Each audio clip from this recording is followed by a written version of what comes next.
అందరికీ నమస్తే. నా వెనుక బోర్డు పైన ఒక మ్యాటర్ కనిపిస్తుంది. ప్రభుత్వ ఉద్యోగుల ఏజ్, రిటైర్మెంట్ ఏజ్ 58కి తగ్గించాలి. ఫస్ట్ 58 ఉండే. ముఖ్యమంత్రిగా ఉన్నప్పుడు కేసీఆర్ 58ని ఏం చేసిందంటే 61కి తీసుకుపోయింది. దీనిపైన వచ్చిన విమర్శలు ఏంటంటే రిటైర్మెంట్ అయినప్పుడు వీళ్ళకు బెనిఫిట్స్ ఇవ్వాలి. రిటైర్మెంట్ బెనిఫిట్స్ ఉంటాయి కదా, ఆ రిటైర్మెంట్ బెనిఫిట్స్ ఇవ్వాలి. అయితే ఆ బెనిఫిట్స్ ఇవ్వడానికి డబ్బులు లేక ఈ ఏజ్ను 61 వరకు పెంచినారు. అంటే 58 ఇయర్స్కు వాళ్ళ రిటైర్మెంట్ కావాల్సింది 3 సంవత్సరాలు వేరే 61 ఇయర్స్కి పోయింది అనేది కేసీఆర్ మీద వచ్చిన విమర్శ. వాళ్ళు చెప్పింది ఏంటంటే లేదు సీనియర్స్ సేవలు వాడుకోవాలి, తెలంగాణ రాష్ట్రం కొత్తది కదా, కొద్దిగా సీనియర్ సేవలు మనం వాడుకోవాలి కాబట్టి పొడిగిస్తున్నామని వాళ్ళు ఆన్సర్ ఏదో చేసిండ్రు. దాన్ని ఇప్పుడున్న వీళ్ళు కాంగ్రెస్ పరిపాలకులు అప్పుడు ప్రతిపక్షంలో ఉండి దీన్ని వ్యతిరేకించిండ్రు. ఇది కరెక్ట్ కాదు, మీరు వాళ్ళని 58 ఏజ్కే ఉంచాలి, 61 చేయొద్దు అన్నారు. ఇప్పుడు మీ ప్రభుత్వం వచ్చింది, దీన్ని 58కి తగ్గిస్తారా అని చాలామంది ప్రభుత్వ ఉద్యోగులు ఎదురు చూస్తున్నారు. వాళ్ళు ఎందుకు ఎదురు చూస్తారు? వాళ్ళకి మంచిగా 3 సంవత్సరాల జీతం వస్తుంది కదా అంటే కొన్ని డిపార్ట్మెంట్లలో 58 ఇయర్స్కే పనిచేయడం చాద కాదు, వాళ్ళ బాడీ సహకరించదు. ఇప్పుడు పోలీస్ డిపార్ట్మెంట్ ఉంది. పోలీస్ డిపార్ట్మెంట్లో 58 ఇయర్సే ఎక్కువ. 58 సంవత్సరాలు దాటిన తర్వాత వాళ్ళు పనిచేయడం కష్టం, నైట్ డ్యూటీస్ ఉంటాయి, రకరకాల సమస్యలు, ఆరోగ్య సమస్యలు తలెత్తుతాయి. ప్లస్ వాళ్ళు ఎక్కడ నిలబడి ఉండడం, పోలీస్ డిపార్ట్మెంట్ జాబ్ ఎట్లుంటాయి, ఎక్కువ నిలబడి ఉండడం, ఎక్కువసేపు జాబ్ చేయడం, అలసిపోయి ఉండడం, అసలు అవసరాన్ని అవకాశాన్ని లేకపోతే అక్కడున్న సిచ్యువేషన్ బట్టి పరిగెత్తడం, ఉరకడం, ఇటువంటి చాలా ఉంటాయి. పోలీస్ డిపార్ట్మెంట్లో కొంత ఫిట్ ఉండాలి. 61 ఇయర్స్ వరకు పోయే వరకు 58 ఇయర్స్ ఏజ్ వరకే వాళ్ళు చాలా నానా అవస్థలు పడి పనిచేస్తారు. మోకాల నొప్పులు, రకరకాల వ్యాధులు. 61 ఇయర్స్ వరకు చాలామంది పోలీస్ డిపార్ట్మెంట్లో ఉన్న చాలామంది రకరకాల సమస్యలు ఫేస్ చేస్తున్నారు. వాళ్ళు పని చేయలేకపోతున్నారు, వాళ్ళ పనితనం తగ్గిపోతుంది. ప్లస్ ఆర్టీసీలో కూడా డ్రైవర్లు తొక్కి వాళ్ళ కాళ్ళని ఎప్పుడు మోకాల నొప్పులు, వాళ్ళకు 45-50 ఇయర్స్ నుంచే స్టార్ట్ అవుతుంది మోకాల నొప్పులు. ఆ బస్సు ఎట్లుంటుంది? ఆర్టీసీ బస్సులు వాళ్ళకు 1.25 లక్ష ప్రాబ్లమ్స్. ఆర్టీసీలో పనిచేసే వాళ్ళకు డ్రైవర్ నిలబడి ఉండాలి, కండక్టర్ నిలబడి ఉండాలి, డ్రైవరు తొక్కుతూ ఉండాలి. ఆ ట్రాఫిక్, ఆ రోడ్లు, పొల్యూషను, ఈ 2 డిపార్ట్మెంట్లో అయితే 58 ఇయర్స్కే పనిచేయడం, అంతవరకు పనిచేయడమే చాలా కష్టంగా ఉంటుంది. 61 ఇయర్స్ తీసుకుపోయింది దాన్ని. ఇంకా ఇట్లాంటి డిపార్ట్మెంట్స్ కొన్ని ఉంటాయి, ఇంకా ఇట్లా కష్టంగా ఉండేటివి. వీళ్ళందరూ ఏం చేస్తున్నారంటే 58 ఇయర్స్ దగ్గర రాగానే, కొద్దిగా అటు ఇటు కాగానే ఎక్కువ మంది సిక్లువులు పెడుతున్నారు. ఈఎల్స్, సిఎల్స్ పెట్టిపోతున్నారు. వాళ్ళ గ్రాఫ్ కూడా తగ్గుతుంది, వాళ్ళ పని కూడా తగ్గుతుంది ఏజ్ పెరిగినప్పుడు, వాళ్ళకు రకరకాల సమస్యలు వచ్చినప్పుడు. ఈ ప్రభుత్వం ఎందుకు 58కు తగ్గించకూడదు?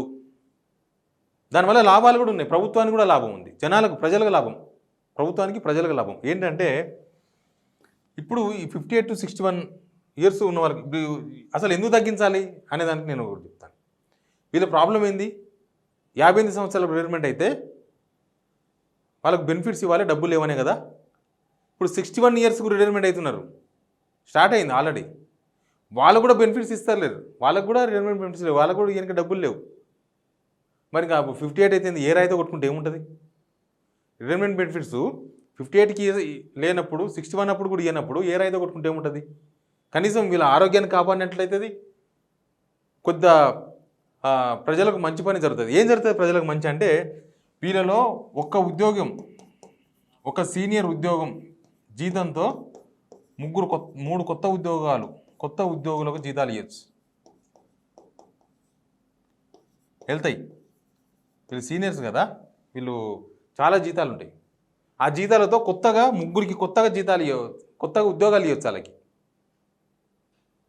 ఇప్పుడు వీళ్ళు చేసే ఒక్కరి పనితో ఈ 3 పని చేయలేరా? చేస్తారు కదా. సేమ్ టైం రాష్ట్రంలో నిరుద్యోగం కూడా తగ్గుతుంది. ఇప్పుడు 2 లక్షల ఉద్యోగాలు భర్తీ చేస్తామన్న డిసెంబర్ వరకు. ఇప్పటి వరకు ఒక్క ఉద్యోగం భర్తీ చేయలేదు. ఆ 30,000 ఉద్యోగాలు గత ప్రభుత్వం ఇచ్చిన నోటిఫికేషన్లు, వీళ్ళు ఇచ్చిన ఇంకా నోటిఫికేషన్ ఏమి ఇవ్వలేదు వీళ్ళు అసలు.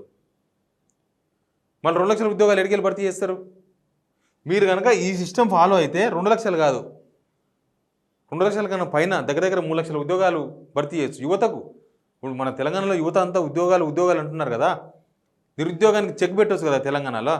మీరు నిరుద్యోగ వృత్తి అన్నారు, ఆ వృత్తి అంతకుముందు గవర్నమెంట్ ఇవ్వలేదు, మీరు కూడా ఇయ్యరు, మేము అసలు మాటనే ఇవ్వలేదు అని చెప్పి మాట తిప్పేసిరు మీరు. ఇట్లా చేయండి బెటర్. వీళ్ళ ఆరోగ్యాన్ని కాపాడని వాళ్ళు అవుతారు. వీళ్ళు కొత్త వాళ్ళు వస్తే ప్రజలకు కొద్దిగా సేవ పెరుగుతుంది, ప్రజలకు సర్వీస్ చేసే అవకాశం దొరుకుతుంది. ప్లస్ నిరుద్యోగులు చాలామందికి ప్రభుత్వ ఉద్యోగాలు దొరుకుతాయి. ఒక్క ఉద్యోగంతో 3 కొత్త ఉద్యోగాలు పుట్టించవచ్చు. వీళ్ళ జీతంతో 3కి ఇవ్వచ్చు జీతాలు. అది మంచిదే కదా. యువత గవర్నమెంట్లో పనిచేస్తే ప్రజలు కూడా మంచి జరుగుతుంది. అసలు ప్రభుత్వ ఉద్యోగాలు కోరుకుంటున్నారు. ఏంది మాకు ఈ కర్మ? 61 సంవత్సరాలు 55 సంవత్సరాలు పోయి రామకృష్ణ అనుకుంటా ఇంట్లో వాళ్ళతో మంచిగా చిన్నపిల్లలతో మనవరాలతో ఉండాల్సిన వాళ్ళం మేము. వీళ్ళకి ఏంటంటే 58 ఇయర్స్కు బెనిఫిట్స్ ఇవ్వడం వల్ల కూడా, రిటైర్మెంట్ బెనిఫిట్స్ ఇవ్వడం వల్ల కూడా వాళ్ళ పిల్లల పెళ్ళిళ్ళు, రకరకాల ఆరోగ్య సమస్యలు అప్పటికే ఉంటాయి. అవన్నీ కూడా వాళ్ళకు కూడా కొంత సాయం అందుతుంది. 61 ఇయర్స్ వరకు మొత్తం మూలుగుతూ జాబ్ చేయాలనా? ఎందుకు? వాళ్ళకి ఏమన్నా ప్రభుత్వం ప్రజల ట్యాక్స్లు ప్రజల నుంచి వచ్చే జీతాలే కదా వాళ్ళకి ఇచ్చేది. అదేదో ఈ కొత్త వాళ్ళకి ఇస్తే కొత్త పిల్లలు ఉద్యోగంలో ఉంటారు, కొత్తగా ఉరుకుతూ ఉద్యోగం చేస్తారు. ఒకరి ప్లేస్లో ముగ్గురు పని చేసుకునే అవకాశం దొరుకుతుంది.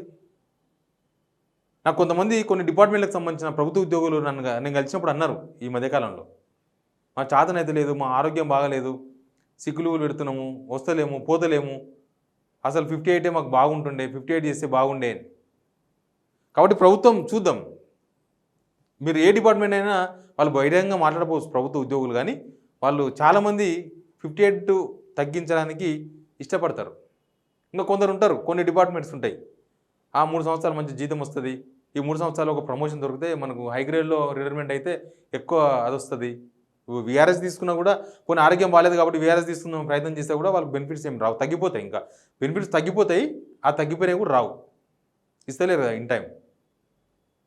కాబట్టి ప్రభుత్వం ఈ దిశగా ఆలోచించి యువతకు కొత్త భవిష్యత్తు ఇవ్వడం, ప్రజలకు మంచి సేవ చేసే అవకాశం ఇవ్వడం, వీళ్ళకు కూడా మంచి రిటైర్మెంట్ ఇవ్వడం, వీళ్ళకు కూడా మంచి రిటైర్మెంట్ జీవితం ఇవ్వడం, ప్రభుత్వం ఒక నిర్ణయంతో అన్ని సాధ్యమైతే చూద్దాం ఏం జరుగుతుందో.